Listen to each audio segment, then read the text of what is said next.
تو خان صاحب نے اسلام آباد ہائی کورٹ کے چیف جسٹس پر اعتراض کیا ہے. اس سے پہلے حکومت جو ہے وہ چیف جسٹس عمر عطا بدیال سمیت وہ جو 3 رکنی خامخیال بینچ ہے اس پر بھی اعتراض کر چکی ہے, جسٹس منیب اختر پر, جسٹس اعجاز الحسن پر. لیکن یہ تینوں ججز نے خود کو بینچ سے علیحدہ نہیں کیا. یہ 3 رکنی جو بینچ تھا یہ ان کے اوپر اعتراض کیا تھا, تو انہوں نے اعتراض کے باوجود کیسز سنے ہیں اور کسی بینچ سے خود کو علیحدہ نہیں کیا. اب جسٹس عامر فاروق وہ بھی اس بات کا امکان ہے کہ وہ اس کیس سے خود کو علیحدہ نہیں کریں گے کیونکہ کیس کی پروسیڈنگ مکمل ہو چکی ہے. اگر وہ خود کو علیحدہ کر لیتے تو یہ کیس پھر ظاہر ہے یہ التوا کا شکار ہوگا, کسی اور بینچ میں لگے گا, کسی اور جج کے پاس جائے گا اور پھر نئی تاریخیں پڑیں گی. تو خان صاحب نے کل اسلام آباد میں مختلف کیسز میں ضمانتوں کے لیے پیش ہونا ہے اور انہوں نے وہ درخواست بھی کر دی ہے فیڈ کچہری کو 1 دن کے لیے جوڈیشل کمپلیکس اسلام آباد منتقل کیا جائے. تو اب تو خان صاحب کو ویسے کوئی خطرہ نہیں ہے اور نہ ہی ان کو کیسز میں کوئی اتنی زیادہ تعداد میں لوگ آتے ہیں ساتھ کے فیڈ کچہری وہ جا نہیں سکتے. تو بہرحال عدالت منتقل کرنی ہے تو کر دی جائے, اس میں کوئی پرابلم والی بات نہیں ہے. اب خان صاحب کی اہلیہ بشرا بی بی اور خان صاحب کے بارے میں یہ بھی انہوں نے اگلے 1-2 دن میں نیب کے سامنے پیش ہونا ہے اور اس بار پھر پی ٹی آئی والے یہ شور مچا رہے ہیں کہ اس بار نیب میں وہ پیش ہوئے تو ان کی گرفتاری ہو جائے گی. اور خان صاحب کی گرفتاری کے حوالے سے جتنے ایکسائٹیڈ یا جتنی پریڈکشن پی ٹی آئی والے کرتے ہیں کوئی اور نہیں کرتا, اور کسی اور کو شاید اس بات سے اب غرض نہیں رہے گی خان صاحب گرفتار ہوتے ہیں یا نہیں ہوتے, کیونکہ خان صاحب جو ہے وہ اصل ملزم تو اب ریاست کے ہیں اور ریاست جو ہے وہ انہیں 9 مئی کے حملوں کا ماسٹر مائنڈ قرار دے چکی ہے. نہ صرف انہوں نے ماسٹر مائنڈ قرار دیا بلکہ ان کے خلاف ایک بہت بڑے سلطانی گواہ بھی سامنے آ چکے ہیں, اور وہ سلطانی گواہ کوئی اور نہیں, ان کی پارٹی کے صوبائی صدر بھی ہیں اور چیف منسٹر بھی رہے ہیں KPK کے, ان کا نام ہے پرویز خٹک. تو پرویز خٹک صاحب نے جو عید کے ایام میں ایک بم پھوڑا وہ بم بہت خطرناک تھا. اس بم کے اثرات جو ہے وہ پی ٹی آئی کے کارکنوں قیادت سب میں محسوس کیے جا رہے ہیں. پرویز خٹک صاحب نے ایک بیان دیا اور اس بیان میں انہوں نے کہا کہ یہ جو فوجی تنصیبات پر حملے ہوئے ہیں یہ منظم سازش کے تحت ہوئے ہیں, اور جن میں کور کمانڈر ہاؤس لاہور, قلعہ بالا حصار, ریڈیو پاکستان پشاور, ان پہ جو جتنے حملے کیے گئے یہ سب پلاننگ کے تحت ہوئے. اور عمران خان صاحب نے اپنی جو قیادت ہے نمبر 1 ٹیئر ہے ان کو اعتماد میں نہیں لیا بلکہ چند لوگوں کے ساتھ انہوں نے یہ ساز باز کی اور اس کے بعد انہوں نے یہ حملے کیے. تو ان کو شو کاز نوٹس جاری کیا گیا. اس سے پہلے بھی جب وہ ان کے بارے میں اطلاع تھی کہ وہ کوئی اور پارٹی بنانے جا رہے ہیں, کوئی اور لائن لینے لگے, تو پارٹی نے انہیں شو کاز نوٹس دیا تھا اور انہوں نے کسی اس شو کاز نوٹس کا جواب نہیں دیا. انہوں نے کہا میں کوئی سرکاری ملازم تو ہوں نہیں. تو پی ٹی آئی نے فی الحال تو پارٹی سے نکال دیا ہے, لیکن جو پی ٹی آئی نے جواب دیا ہے وہ از خود جو ہے وہ اعتراف جرم ہے. یعنی ایک تو پرویز خٹک صاحب نے یہ الزام لگایا کہ الزام کیا, وہ سمجھے کہ پارٹی کے جو ٹاپ 5 لیڈرشپ ہے ان میں شامل ہیں, پی ٹی آئی کے پائنر بھی ہیں, پرویز خٹک جو ہے وہ عمران خان صاحب کے بڑی بھی ہیں, ان کے ساتھ کالج فیلو بھی رہے ہیں, اور پھر یعنی بہت سے رازوں کے وہ امین ہیں. اور وہ اگر یہ کہہ رہے ہیں کہ عمران خان صاحب نے ان کے اعتماد میں لیا اور یہ جو کچھ کیا یہ پلان کے تحت ہوا اور اس بات کو مانتے ہیں, تو یہ ان کی حیثیت اب ایک سلطانی گواہ جیسی ہو گئی ہے. جو پارٹی کی جو قیادت ہے وہ اپنے چیئرمین کے خلاف یہ سٹیٹمنٹ دے رہی ہے. اس پر جو پی ٹی آئی کا ریئیکشن ہے وہ اس سے بھی ورسٹ ہے, اور پی ٹی آئی کہتی ہے کہ جناب یہ جو عمران خان کو انہوں نے 9 مئی کے واقعات کا ذمہ دار ٹھہرایا یہ جھوٹ ہے, بے بنیاد ہے. لیکن پرویز خٹک بطور صوبائی صدر تمام فیصلوں میں مکمل طور پر شریک ہوئے, اور اس کے ساتھ ساتھ انہوں نے کہا کہ یہ اسٹیبلشمنٹ کے ساتھ رابطے میں تھے, اور ان کو پریس کانفرنس کرنے کے بعد جو ہے وہ عمران خان میں غلطیاں نظر آنے لگی. اگر انہیں اعتراض تھا تو یہ اس وقت عہدے سے مستعفی کیوں نہیں ہوئے, اور انہوں نے 9 مئی کا انتظار کیوں کیا, اور عمران خان نے جو 25 مئی اور 26 نومبر کے دھرنے ہیں وہ انتشار کے پیش نظر جو ہے وہ ملتوی کیے تھے, اور پی ٹی آئی نے 15 سال میں 100 سے زائد جلسے کیے, ایک گملہ نہیں توڑا. تو پی ٹی آئی کا موقف یہ ہے کہ اگر عمران خان صاحب نے 9 مئی کو ان فوجی تنصیبات پر حملوں کا فیصلہ کیا تھا تو پرویز خٹک اس میں شریک ہے, یعنی ان سے بھجنا نہیں. تو وہ کہہ رہے ہیں کہ یہ پرویز خٹک تو شریک جرم ہے.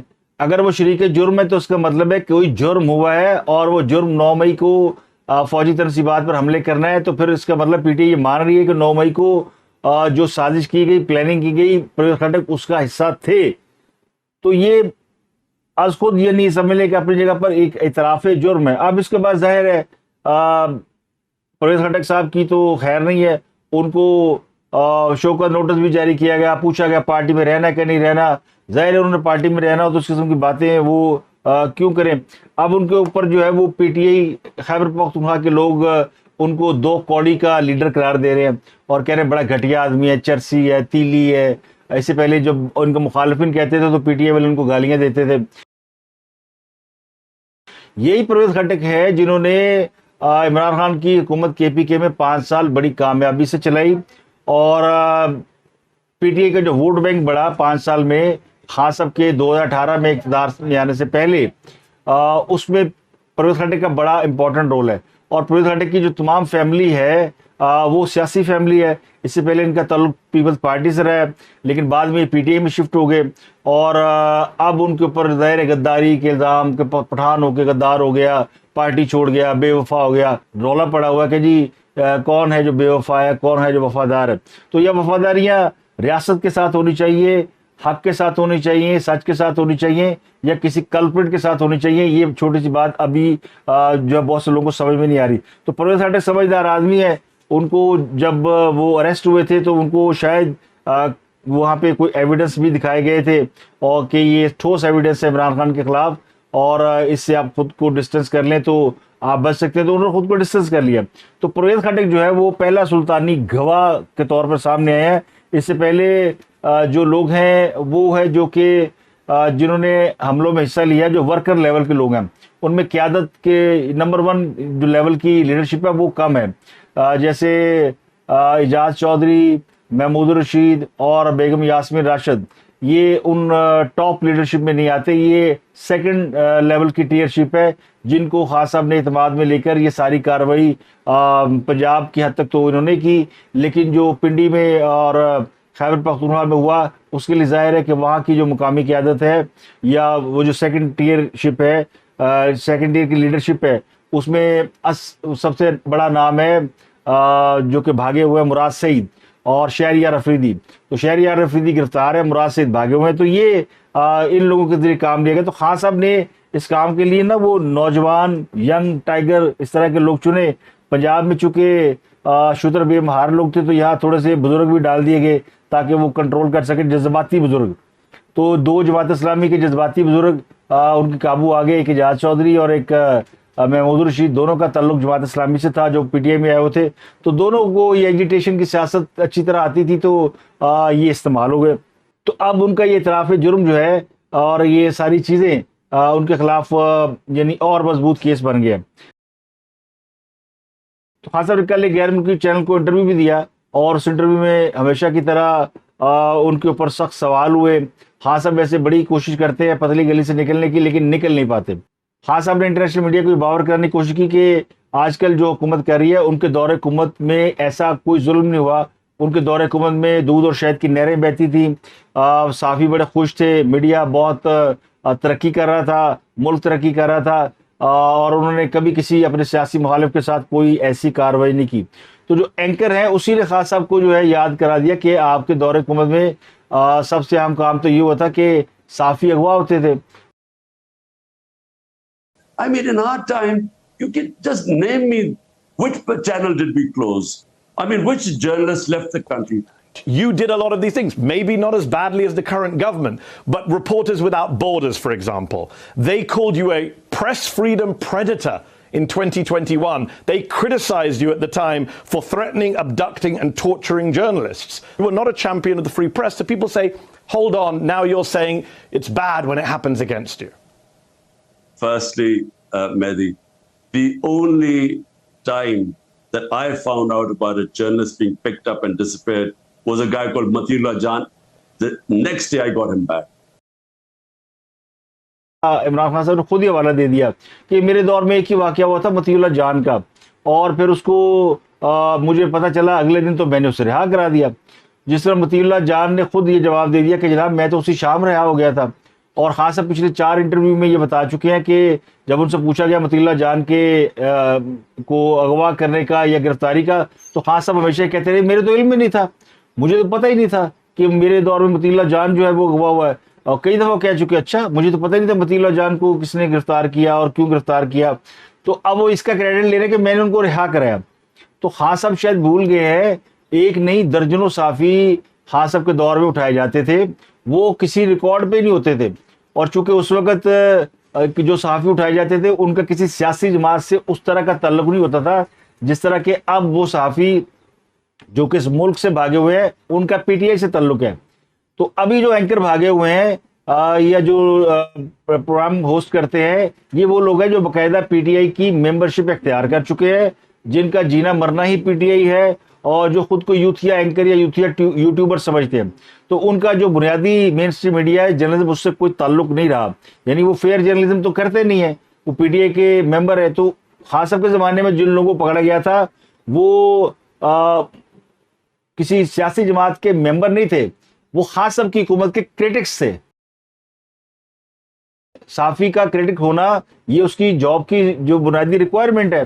تو خان صاحب نے جتنے کریٹکس تھے سب کو یعنی ان کی نوکری سے ہٹوا دیا. حامد میر کی نوکری گئی، طلعت حسین کی نوکری گئی، مطیع اللہ جان کی نوکری گئی، ابصار عالم کے اوپر اٹیک ہوا، رضوان رضی گرفتار ہوئے، عمران شفقت گرفتار ہوا، یہ عمران میر جو آج کل پنجاب کے وزیر اطلاعات ہے یہ گرفتار ہوئے، ان کو ایف آئی اے سے اٹھوایا گیا. تو کیا کچھ نہیں ہوا. پھر سب سے امپورٹنٹ بات یہ بھول گئے ہیں انہوں نے، وہ جو معروف اینکر ہیں شاہد مسعود، ان کے آپ کو نظریات سے اختلاف ہو سکتا ہے، ان کو باقاعدہ ہتھ کڑی لگوائی گئی. عرفان صدیقی صاحب کو ان کے گھر سے ہتھ کڑی لگا کے ان کے اوپر ایک جھوٹا جعلی کرائے نامے کا کیس ڈال کے ان کو گرفتار کرایا گیا. تو یہ کچھ چھوٹی موٹی باتیں. اور آپ کو بتا دیں آپ نے سب سے بڑا میڈیا ہاؤس کا مالک تھا میر شکیل الرحمان، اس کو ذاتی پرسنل ونڈیٹا پہ نیب کی حراست میں رکھا. پھر میر شکیل الرحمان ان کے اوپر جعلی پلاٹوں کے کیس ڈال دیا آپ نے. پھر آپ نے چینلوں کے لائسنس منسوخ کرانے کی کوشش کی، 24 چینل بند رہا، دن نیوز بند رہا، یہ نیو ٹی وی اس کے اوپر یعنی قدغنیں لگائی گئی. تو بہت کچھ ہوا. اب وہ خان صاحب چاہتے ہیں کہ وہ وقت لوٹ آئے، لوگ فلمیں بنا کے دکھائیں کہ خان صاحب کے دور میں کیا ہوا. خان صاحب کے دور میں تو سوال پوچھنا منع تھا میڈیا کے حوالے سے. خان صاحب بات سننا پسند نہیں کرتے تھے، بلکہ خان صاحب نے آتے ہی جو پہلی پالیسی تھی ان کی اڈے کٹے وچھوں کے علاوہ وہ یہ تھی کہ میڈیا کو کس طرح ڈیمولش کرنا ہے. تو ان کے وزیر ہوتے تھے فواد چودھری صاحب، انہوں نے آتے ہی کہنا شروع کر دیا تھا اس میڈیا کی تو ویلیو کوئی نہیں ہے، یہ تو ختم ہو گیا، اب تو سوشل میڈیا کا دور ہے، یوٹیوبر زندہ باد. انہوں نے میڈیا کے سب سے پہلے اشتہار روکے. چلے اشتہار روک دیے کوئی بات نہیں، حکومت کا اپنا یعنی فیل ہوتا ہے، وہ حکومت ایک کلائنٹ ہے میڈیا کی، اگر وہ اشتہار روکتی ہے تو کوئی بات نہیں. لیکن جو کام وہ کروا چکے تھے اس سے پہلے جو حکومتیں تھیں ان کے ذمے جو واجب الادا بل تھے وہ بھی اس حکومت نے روک لیے. تو میڈیا ہاؤسز جو ہے وہ فائنینشلی طور پر کرپٹ ہو گئے. کئی میڈیا ہاؤسز بند ہوئے ہیں. وقت نیوز کدھر گیا؟ بند ہو گیا. دن نیوز آج کل بند پڑا ہوا ہے. دن نیوز کے اوپر بہت افتاد آئی، فائنینشیل بہت زیادہ ان کے اوپر یعنی پریشر ڈالا گیا. تو درجنوں ٹی وی ایسے ہیں جو کہ بند ہو گئے، جنہوں نے لائسنس بھیج دیا، اب کوئی اور لوگ چلا رہے ہیں. یہ بھی بہت سے لوگ نام بدل کے جو چینل چلا رہے ہیں، نئے سنو ٹی وی آ گیا، ماضی میں کچھ اور تھا، 92 کچھ آ گیا، یہ ماضی میں کچھ اور تھا. یہ سارے وہ چینل ہیں جنہوں نے جو یعنی سرمایہ داروں کو یعنی انہوں نے بائی کیے، جن میں ایک آپ نیوز بھی تھا جو انڈس ہوتا تھا کسی زمانے میں، اس کا نام بدلا گیا، انڈس والوں کو زبردستی پریشر ڈال کے ان سے لائسنس چھینے گئے. تو بہت کچھ ہوا. تو خان صاحب جو ہے وہ شاید بھول گئے ہیں، اور چلتے انٹرویو بند کرا دیا کرتے تھے. کسی کا انٹرویو نشر ہونا تھا فون جاتا تھا انٹرویو نہیں چلے گا. تو جتنا ظلم خان صاحب کے دور حکومت میں ہوا، خان صاحب تو سمجھتے کہ شاید سارے ہی جو ہے وہ بھنگی ہیں، نشئی ہیں، بھول جاتے ہیں. تو ایسا نہیں ہے، لوگوں کو یاد رہتا ہے. اور چونکہ اس وقت یقینی طور پر لوگوں کی میموری شارٹ ہے، کیونکہ اور بڑے گیجٹس آ گئے جو مائنڈ کو گیج رکھتے ہیں، لیکن پھر بھی لوگوں کو کے سامنے وہ ہسٹری ریکال ہو جاتی ہے کہ خان صاحب نے اپنے دور حکومت میں کیا کچھ کیا. بلکہ میں کہتا ہوں کیا کچھ نہیں کیا. انہی کے دور میں جو ایک بڑی مشہور اصطلاح تھی شمالی علاقہ جات کی سیر کرنا، بڑے صحافی گئے. بڑے صحافی اب نام بتاتے نہیں ہیں، کیونکہ اس وقت کسی صحافی کو کوئی پولیٹیکل سپورٹ نہیں تھی، تو لوگوں کو پتہ بھی نہیں چلتا تھا کون اٹھایا گیا، کون اغوا ہو گیا، کس کو لے گیا، خبر دبا دی جاتی تھی. تو آج بھی اسی طرح کا عالم ہے. بہت سے لوگ بے روزگار ہو کر بیٹھے ہیں. یہ جو یوٹیوبرز کی لاٹ آپ دیکھ رہے ہیں, یہ وہ لوگ ہیں جن کو نوکریوں سے نکلوایا گیا, اور پھر انہوں نے بیٹھ کے وہی کچھ کہا جب وہ کہتے تھے. تو آج ان کی بعض میڈیا چینلز پہ واپسی ہو گئی ہے. تو خان صاحب تو اس لیے بات کرتے ہیں کہ ان کی پارٹی کے ممبر ہیں. اگر یہ لوگ ان کی پارٹی کے نہ تو خان صاحب کبھی اس پہ آواز نہ اٹھاتے کہ جی وہ عمران ریاض چلا گیا, یا ارشد شریف مرحوم کے ساتھ کچھ ہو گیا, یا باقی کے لوگ باہر ہیں یا اندر ہیں. تو یہ لوگ ملک چھوڑ کے بھاگے ہیں, یہ حکومت کے ڈر سے نہیں بھاگے. انہوں نے جو کچھ کیا ہے یہ ان کا معاملہ تھا اسٹیبلشمنٹ کے ساتھ. حکومت نے کسی کے اوپر کوئی یعنی نہ پابندی لگائی, نہ کسی کو بگایا, نہ کسی کے ساتھ کوئی ظلم کیا. ایون اے آر وائی جیسا چینل بھی آج انڈیپینڈنٹ کام کر رہا ہے, بول بھی کام کر رہا ہے, اور حکومت کا ناقد ہے. سخت تنقید اس وقت کون کر رہا ہے؟ بول کر رہا ہے. تو بول پہ کون سی پابندیاں لگی ہوئی ہیں؟ لڑائیاں ان کی اسٹیبلشمنٹ کے ساتھ ہیں. یہ اسٹیبلشمنٹ کی روٹیاں کھاتے تھے, اسٹیبلشمنٹ کے لیے کام کرتے تھے, ان کے پے رول پہ تھے.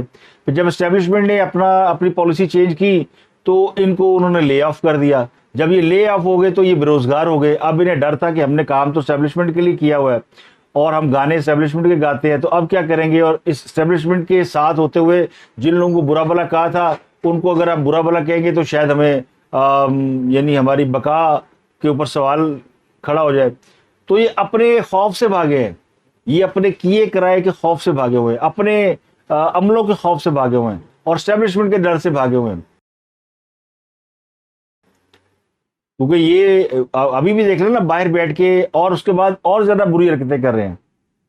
وہ جو لندن میں بیٹھ کے جن لوگوں نے, خاص کر فوج کے جو 2 قیدی ہے اور ایک راجہ عادل ہے, یہ دونوں نے بیٹھ کے جس طرح 9 مئی اور 10 مئی کو لائیو ٹرانسمیشن کر کے کمنٹری کی, اور لوگوں کو یہ فوجی افسران کے گھروں کے نقشے سمجھاتے رہے, راستے سمجھاتے رہے, یہ جرم تو ناقابل معافی ہے, یہ غداری ہے, اس کے ساتھ موت کے سوا کچھ نہیں ہے.